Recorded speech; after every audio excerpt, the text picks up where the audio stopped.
और मैं क्या आपको शेयर करना चाह रही हूँ, हाँ मैं वो स्टोरी शेयर करना चाह रही हूँ। ठीक है गाइस। और मेरे बाल तो देखो, बालों की हालत तो देखो गाइस।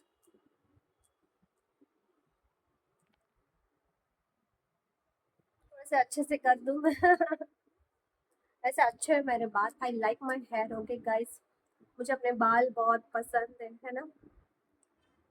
देखो ये स्टोरी ऐसी थी ना, ये 2 साल से बच्चा आ रहा था मेरे पास पढ़ने के लिए। छोटा था, आई थिंक प्ले हाउस में था, फिर जूनियर में आया। हाँ, अपर केजी जूनियर ऐसे कुछ वही किंडर गार्डन के एज के हिसाब से 5 साल के अंदर का बच्चा होगा। उसकी मम्मी रोज छोड़ने आती थी, रोज लेने आती थी। हमारे घर के सामने जो हमारा फ्लैट है ना, उसके सामने सोसाइटी है ना, वहां पे वो रहती थी। ठीक है ना। तो बहुत ही अच्छे स्वभाव की थी, मस्त थी, बढ़िया थी। Looking wise is also great. But वो बताती रहती थी, कभी मेरे पास टाइम होता था ना तो आती थी। शाम को मैं ब्लाउज के बारे में डिस्कस कर रही थी, फिर उनको, फिर शाम को मैं बुलाती थी उनको, क्योंकि बहुत सारे उन्होंने है ना, बहुत सारे ड्रेसेस हैं मेरे, ब्लाउज पीस है उन्होंने ही सिए हैं। ठीक है ना। तो उनको है ना, तो मैं बताती थी, फिर मैं अपना कुछ शेयर करती थी तो वो अपना चालू हो जाती थी, बोलती थी कि हाँ मेरे हस्बैंड मुझे मारते थे, मुझे बर्थडे पे कभी गिफ्ट नहीं दिया मेरे को ये नहीं दिया, मेरे को वो नहीं दिया। मैं अपनी कहानी भी बता रही थी, मेरा तो सेम ही है कि बर्थडे के दिन कभी गिफ्ट हमको मिलता ही नहीं है, बर्थडे है वो भी याद नहीं रहता है हस्बैंड लोगों को। तो वो बस ऐसे ही बात शेयर करती रहती थी। और फिर पता नहीं एक दिन क्या हुआ, 1 वीक हो गया पूरा, पर वो बच्चा नहीं आया। ठीक है, ट्यूशन। तो मैंने उसको फोन लगाया। मेरा तो यही है, अगर बच्चे नहीं आते ना गाइस, तो मैं फोन लगाती हूँ पेरेंट्स को। 1-2 दिन नहीं आते तो तीसरे दिन मेरा फोन जाता ही जाता है कि बच्चे का क्या हुआ है, कोई बीमार है या है नहीं, बाहरगाम गए हैं या आउट ऑफ सिटी गए हैं ना, लाइक दैट। तो मैं उनको फोन करती थी। ठीक है ना गाइस। तो वो मम्मी ने नहीं उठाया, डैडी ने उठाया, बोले कि उसकी मम्मी की तबीयत खराब है, तो वो गाँव गया है, ऐसा मुझको आंसर दिया। फिर धीरे धीरे धीरे 15 दिन, 20 दिन, 1 महीना हो गया, क्योंकि बच्चा मेरा पास 2 साल से आ रहा था और बहुत अटैचमेंट होती है मेरे को सारे स्टूडेंट के साथ। ठीक है ना। मैं उनको अपने ही बच्चे की तरह ट्रीट करती हूँ, उनको ऐसे ही पढ़ाती हूँ जो मैं अपने बच्चों को पढ़ाती हूँ। ठीक है ना।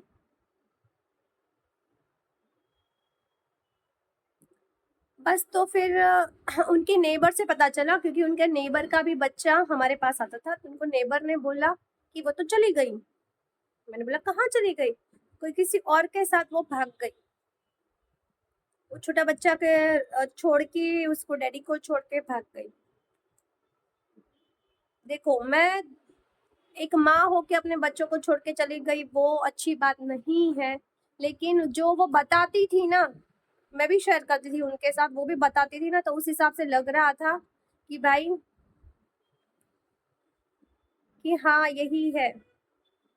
कि बताती थी कि बर्थडे याद नहीं रहता है, मेरे हस्बैंड मुझे मारते थे, पीटते थे, फिर कभी गिफ्ट नहीं देते थे, कभी बाहर ऐसे एक साथ घूमने नहीं जा रहे थे अपने। वो अच्छी लग रही थी, वो इतने अच्छे नहीं लग रहे थे।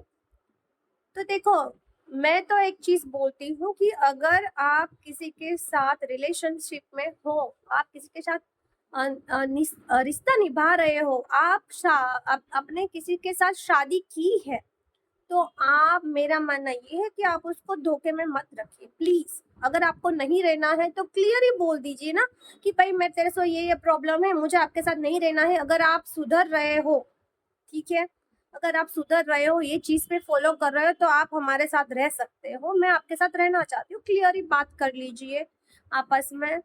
बट मैं मान रही हूँ कि ऐसे विश्वासघात किसी के साथ मत कीजिए। और मैं उसके हस्बैंड को भी बोलती हूँ ना, सारे हस्बैंड को भी बोलती हूँ कि अपनी वाइफ को देखो, एक लड़की, एक औरत क्या चाहती है, पैसा नहीं चाहती है आपका। आप उसके साथ दो बातें कीजिए, उसकी फीलिंग को समझिए, उसको रिस्पेक्ट चाहिए। ऐसे तो वो खुद कमा लेती है गाइस, वो इतनी सारी सिलाई करती थी, उसको रिस्पेक्ट चाहिए, बर्थडे पे गिफ्ट दीजिए, उसको अच्छा महसूस कराइए। आप अच्छा महसूस नहीं कराते, दूसरे लोग उसको अच्छा महसूस कराते हैं ना, तो डिप्रेशन में वो रास्ता चुन लेती है। अगर कोई समझदार औरत होती है तो वो सहन कर लेती है सारा सब कुछ। ठीक है ना, 18 साल से, 19 साल से, 20 साल से, 7 साल से, 40 साल से भी। अगर पर कोई इतना इतना इतना आपके लिए करता है और आप उसके लिए कुछ भी नहीं करते, आप जीरो समझते हो, तो फिर और औरत क्या करे? औरत के भी सीने में दिल है ना, उसका भी ख्वाहिश होती है, वो भी कैपेबल है। आप थोड़ा सा उसको रिस्पेक्ट दीजिए, प्यार दीजिए, और कुछ नहीं चाहिए औरतों को, लेडीज को, गर्ल्स को भी गाइस कुछ नहीं चाहिए। उसको सबके सामने उसको इंसर्ट मत कीजिए, बाहर भी इंसर्ट मत कीजिए, फैमिली मेंबर के सामने भी इंसर्ट मत मत कीजिए। अगर आपको कुछ बातें बोलनी है ना, तो आप है ना उसको साइड में लेके जाके बोल दीजिए, सबके सामने मत इसको डिसरिस्पेक्ट कीजिए। मेरा मानना ये है। देखो, हस्बैंड वाइफ है ना ऑपोजिट ही होते हैं, कभी भी वो साथ में एक साथ नहीं रह सकते हैं। ऐसे ना औरतों को रिस्पेक्ट चाहिए, मान सम्मान चाहिए, और कुछ नहीं चाहिए उसको। वो पैसों की भूखी नहीं होती है, कई कई होती है औरतें जो पैसों के लिए मरती है, लेकिन सबसे 90% औरतों को रिस्पेक्ट आप दीजिए, उसके साथ टाइम स्पेंड कीजिए। वो लुक पे नहीं जाती है गाइस, वो लुक पे कॉम्प्रोमाइज कर देती है। ठीक है ना, आपके लिए इतना सब कुछ करती है, आपके लिए खाना बनाती है, आपके बच्चों को देखती है ना। थोड़ा देखो आप, मैं तो यही बोल रही हूँ, जैसे आप भगवान की पूजा कर रहे हो, जैसे आप अपने माँ की पूजा कर रहे हो, माँ को नहीं कुछ बोलते हो ना, तो ऐसे ही आप अपनी बीवी को भी कुछ मत बोला कीजिए। ठीक है ना, वो खुश है तो आप भी खुश है, आपके बच्चे भी खुश है। देखो, वो औरत चली गई, बेचारी बच्चे को, छोटे बच्चे को, वो गाँव, वो अभी अकेला हो गया है वो हस्बैंड, और अभी वो उसका बच्चा है ना, वो गाँव चला गया अपनी नानी के साथ। सॉरी, नानी नहीं, दादी के साथ गया है, नानी तो रखने वाली भी नहीं है। और औरत अभी भी 2 साल हो गई, वो लौट के कभी नहीं आई, कभी भी नहीं आई गाइस। तो मैं आपको यही सलाह दे रही हूँ ना कि भाई देखो, कोई होती है हमारे जैसे जो हम सहन कर लेते हैं, यानी इतनी पैशन से हम अपना सब कुछ काम कर लेते हैं, अपने बच्चों को देखते हैं, हम जाते नहीं है। लेकिन आजकल की नहीं, उनके अंदर है, कितना सहन करे एक औरत, कितना कुछ आपका करे। कोई और उसको मिल जाता है जो आपसे भी अच्छा है, आपसे भी अच्छा उसका केयर कर रहा है, आपसे भी अच्छा रिस्पेक्ट दे रहा है, ठीक है ना, उसकी भावना को समझ रहा है, उसकी फीलिंग को समझ रहा है।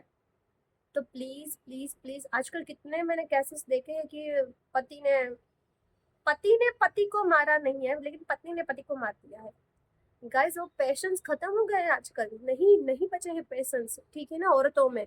पहले की जमाने की औरतें नहीं रही अभी। तो देखो, एक तो कमाती है, आपको सपोर्ट भी करती है, आपके साथ भी चलती है, आपके बच्चों को भी पढ़ाती है, लिखाती है, छोड़ने आती है, लेने आती है, घर के सारे काम भी करती है। तो आपको भी थोड़ा सा उनको ध्यान देना चाहिए ना, प्लीज प्लीज प्लीज। आप समझिए, आप उसकी तरफ फीलिंग समझिए, लेकिन आजकल कोई फीलिंग समझने को तैयार नहीं है, पता है आपको। अ, देखो, एक औरत सहन करके भी कितना कर पाएगी, है ना, का वो घुट घुट के मरती है अंदर, का वो अपनी जिंदगी जी लेती है।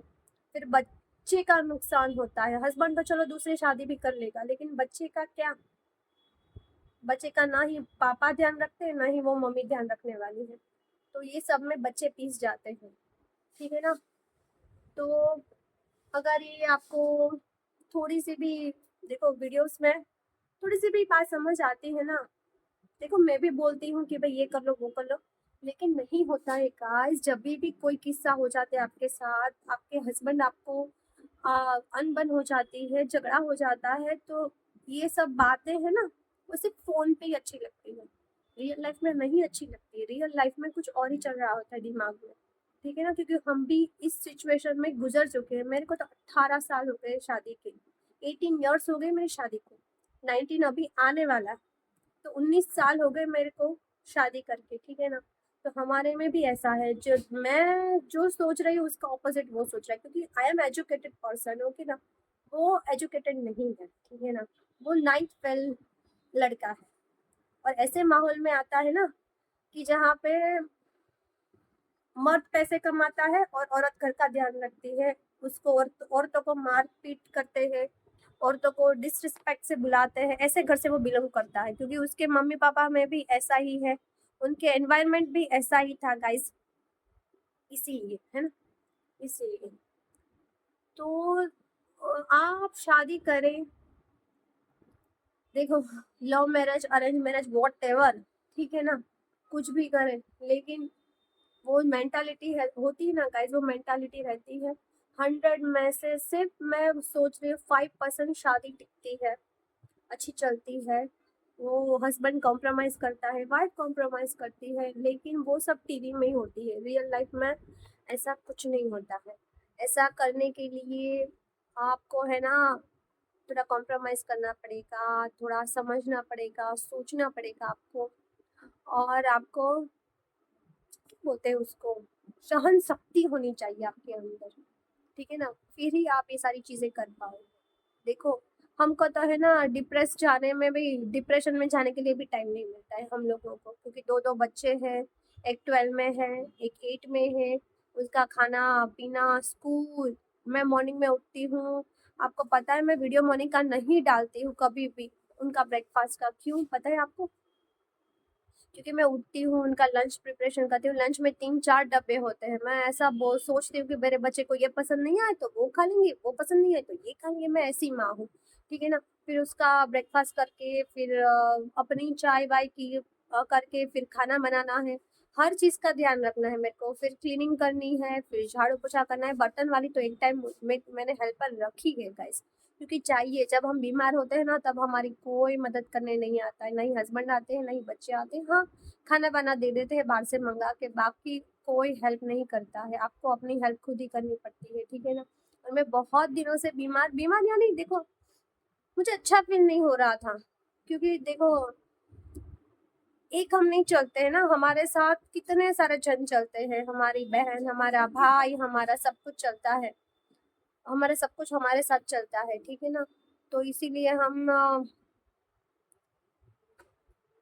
बहुत सारे रिश्तों के साथ हम जुड़े हुए हैं, और सारे रिश्ते सही चले ऐसा ज़रूरी नहीं है। तो ये सारी बातें होती है। बच्चों को नहीं पता होता है कि मम्मा कैसी लाइफ जी रही है, किससे गुजर रही है, मम्मा के साथ क्या क्या होता है। खाना बनाने में 4 घंटे लगते हैं, फिर उनको अच्छे से प्लेटिंग करो, फिर दो खाना, सुबह शाम रात। और मैं 1-1 2-2 बजे सोती हूँ गाइस, कभी कभी तो 3 बज जाते हैं। कल मैंने रात को है ना 1:30 बजे मैंने अपना किचन क्लीन किया है, ठीक है गाइस। तो बस यही था। आज मैंने खाने में बनाया है राजमा चावल। आज मुझे जाना था स्कूल, क्योंकि थोड़ा मुझे स्कूल में काम था, लेकिन शायद से नहीं जा पाऊंगी, क्योंकि हमारी जो हेल्पर है ना, उसी की वजह से।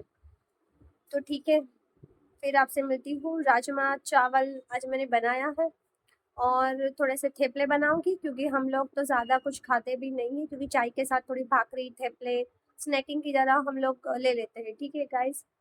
और बस आप मेरे वीडियो ऐसे एंजॉय करते रहिए, और प्लीज़ मेरे चैनल को सब्सक्राइब ज़रूर कर दीजिएगा। अगर ये वीडियो अच्छे लगते हैं तो प्लीज़ लाइक कीजिए, शेयर कीजिए, और मेरे चैनल को सब्सक्राइब ज़रूर कर दीजिएगा। Follow for more guys, bye bye.